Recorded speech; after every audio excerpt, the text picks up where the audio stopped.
Electrical conductivities of solids are spread over the widest range of any physical property, extending over 27 orders of magnitude, ranging from 10 to the power minus 20 to 10 to the power 7 ohm inverse meter inverse. On the basis of their electrical conductivity values, solids can be classified into three categories: conductors, insulators, and semiconductors. Conductors have extremely high conductivity values, ranging from 10 to the power 4 to 10 to the power 7 ohm inverse meter inverse. Insulators have extremely low conductivities, ranging between 10 to the power minus 20 and 10 to the power minus 10 ohm inverse meter inverse. Semiconductors have conductivities in the intermediate range, from 10 to the power minus 6 to 10 to the power 4 ohm inverse meter inverse. Let's first study conductors in detail.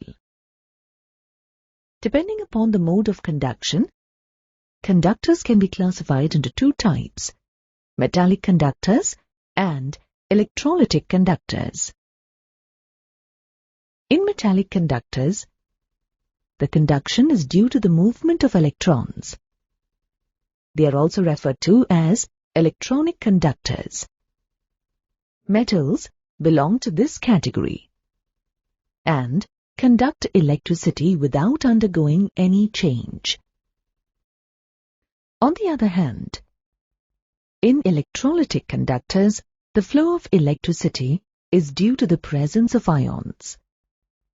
This type of conductors conduct electricity only in their molten and aqueous states. In solid state, they conduct electricity to a very small extent, and that too due to the presence of imperfections in them. Electrolytes like sodium chloride and potassium chloride are electrolytic conductors. The conductivity of metals depends upon the number of electrons present in the valence shell of their atomic orbitals. The electrons of a single isolated atom occupy atomic orbitals that form a discrete set of energy levels. When the atoms come close together, the overlap between their atomic orbitals results in the formation of molecular orbitals.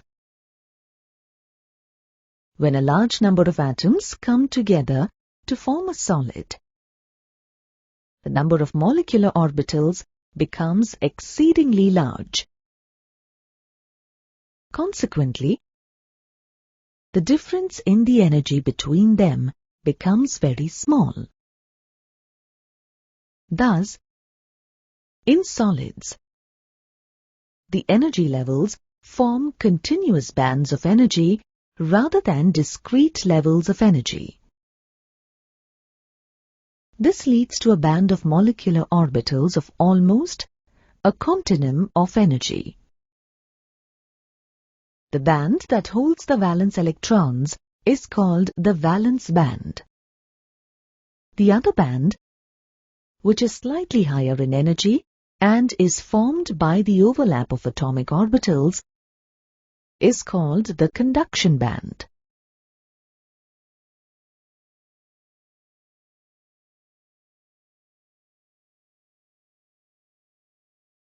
In metals, the valence band overlaps the conduction band. This results in easy flow of electrons under an applied electric field, and the metal shows conductivity. In insulators, as you can see, the electrons in the valence band are separated by a large gap from the conduction band. The gap region is called the forbidden zone. This gap is so large that enough energy is not available under normal conditions to promote electrons from the valence band to the conduction band. Hence, the solid behaves as an insulator. In semiconductors, the energy gap between the valence band and the conduction band is smaller than in insulators. The thermal energy available under ordinary conditions is sufficient to excite some electrons from the valence band to the conduction band. Thus, only a small amount of current can flow through them. Thermal energy is one of the main mechanisms for electrons to be excited to the conduction band. Therefore, the conductivity of semiconductors depends strongly on the temperature of the material. At absolute zero, semiconductors are perfect insulators. But at room temperature, there is enough thermal energy to allow the occasional electron to jump, and this gives the semiconductor limited conductivity. Semiconductors can be classified into two broad categories. First, there are intrinsic semiconductors.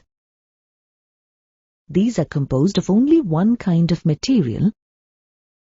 Silicon and germanium are two examples of intrinsic semiconductors. They are also called undoped semiconductors. The other type of semiconductor is the extrinsic semiconductor. These are made of intrinsic semiconductors to which other substances have been added to alter their properties. With a small energy gap in the semiconductors, the presence of a small percentage of a doping material can increase the conductivity dramatically. You are already aware that the electrical conductivity of semiconductors is very low. The addition of a small percentage of foreign atoms to a regular crystal lattice of an intrinsic semiconductor, like silicon or germanium, produces dramatic changes in its electrical properties. Such impurities introduce electronic defects in the semiconductor and produce an N-type or P-type semiconductor. Let us first look at N-type semiconductors.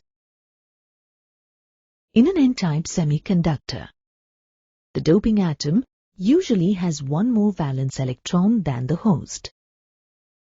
The addition of a pentavalent impurity such as antimony, arsenic or phosphorus contributes free electrons to the silicon or germanium lattice. This produces an N-type semiconductor. The free electrons contributed by the pentavalent impurity are responsible for conduction of electricity in an N-type semiconductor. Let us now study P-type semiconductors. The addition of a trivalent impurity such as boron, aluminium or gallium to an intrinsic semiconductor creates deficiencies of valence electrons. As you can see here, one electron is missing from one of the four covalent bonds in the silicon crystal lattice. These are called holes. The dopant atom can accept an electron from the covalent bond of the neighboring atom to complete the fourth bond. This causes the neighboring atom to lose a bond electron and results in the formation of a hole at the neighboring site. This shift in electrons from the neighboring site to the hole continues. It is important to note that holes are the majority carriers, while electrons are the minority carriers in P-type semiconductors. Also, the direction of conduction of electricity is opposite to the movement of holes in p-type semiconductors.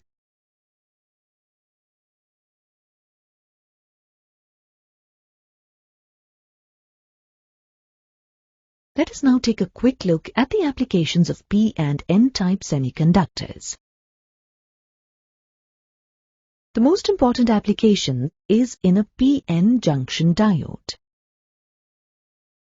Here, a p-type and an n-type semiconductor are brought together in close contact, creating a depletion region.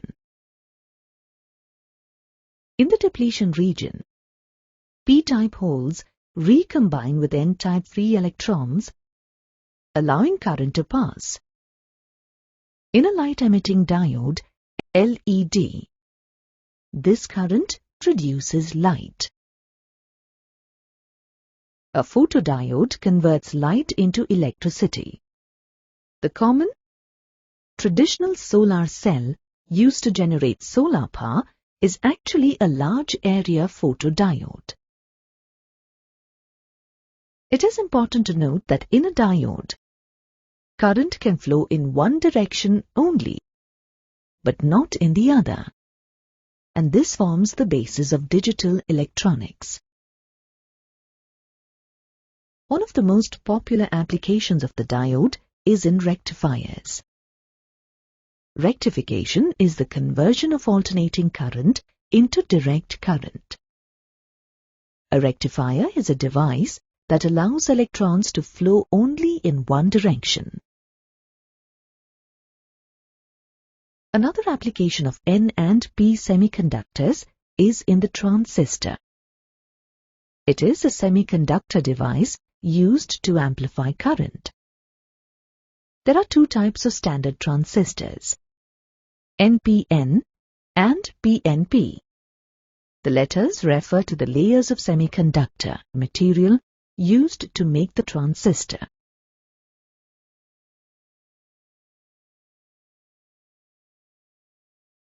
A large variety of compound semiconductors, composed of elements from two different groups of the periodic table, such as 13, 15 and 12, 16, are widely used in communication devices. These semiconductors simulate an average valence of 4 electrons, as in germanium and silicon. Some typical compounds of groups 13, 15, like indium antimonide, aluminium phosphide, and gallium arsenide, have revolutionized the design of semiconductor devices. Gallium arsenide has some electronic properties that are superior to those of silicon, which makes it an excellent material for space electronics. Group 12-16 semiconductors are materials whose cations are from group 12 and anions are from group 16 in the periodic table. Zinc sulfide, cadmium sulfide, cadmium selenide, and mercuric tellurite are examples of groups 12-16 compounds that find applications ranging from biomedicine to solar cell technology. Transition metal oxides are another category of substances that show diverse electrical properties, ranging from strongly metallic to insulating. Oxides like titanium 2 oxide, chromium 4 oxide, and rhenium 6 oxide behave like metals. Rhenium 6 oxide can be compared to metallic copper in conductivity and appearance. Oxides like titanium 4 oxide, vanadium 6 oxide, and many metal 2 oxides behave as insulators. For certain metal oxides like titanium 3 oxide, vanadium 3 oxide, and vanadium 4 oxide, there is a transition in electrical property from metallic to insulators at a certain temperature.